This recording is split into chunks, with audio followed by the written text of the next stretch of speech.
OBC ইস্যুতে রাজ্যের বিরুদ্ধে সরাসরি আক্রমণের পথে বিজেপি। আদালতে লড়াইয়ের পাশাপাশি বিধানসভায় বিক্ষোভের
বেধড়ক মারধরের অভিযোগ যুবকের বিরুদ্ধে।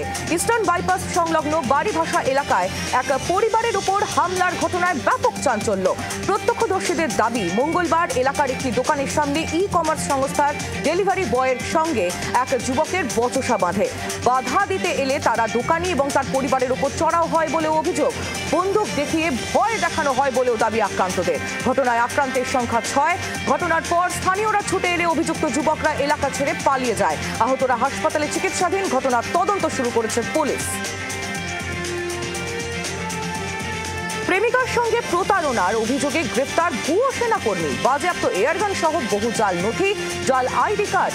ধৃত অভিষেক মুখোপাধ্যায় হুগলির ভদ্রেশ্বরের এলাকার বাসিন্দা বলেই খবর। পুলিশ জানাচ্ছে, অভিযুক্ত অভিষেক নিজেকে কখনো সেনা জওয়ান, কখনো এনআইএর আধিকারিক, আবার কখনো প্রতিরক্ষা বিভাগের কর্মী হিসেবে পরিচয় দিতেন। কয়েক মাস আগে অনলাইনে দুর্গাপুরের এক শিক্ষিকার সঙ্গে প্রণয়ের সম্পর্কে জড়ায় ওই যুবক। শিক্ষিকার বাবা মার সন্দেহ হওয়ায় তারা সম্পর্কতে রাজি হননি। তাদের আপত্তি সত্ত্বেও রেজিস্ট্রি করে ফেলে ওই শিক্ষিকা এবং যুবক। তারপরে পরিচয় জানা যায় যে ওই যুবক তার পরিচয় নকল জানিয়েছে। পুলিশের দ্বারস্থ হয় যুবকের পরিবার। আসল পরিচয়পত্র দেখাতে না পারায় অভিষেককে গ্রেফতার করেছে পুলিশ। দুর্গাপুর মহকুমা আদালতে তোলা হলে বিচারক 3 দিনের পুলিশ হেফাজতের নির্দেশ দেন।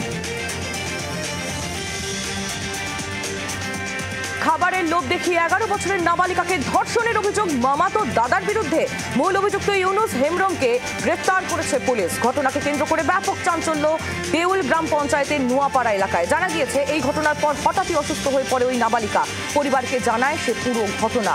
জানায় যে বাড়ির পাশের জঙ্গলে নিয়ে গিয়ে ধর্ষণ করা হয় তাকে। তার শারীরিক পরীক্ষাও করা হয়েছে। নাবালিকার পরিবারের অভিযোগের ভিত্তিতে বছর 25-এর ইউনুস হেমব্রমকে গ্রেফতার করেছে পুলিশ। বর্তমানে ওই নাবালিকা গঙ্গারামপুর সুপার স্পেশালিটি হাসপাতালে চিকিৎসাধীন। বাংলার আওয়াজ, বাঙালির আবেগ, জি 24 ঘন্টা।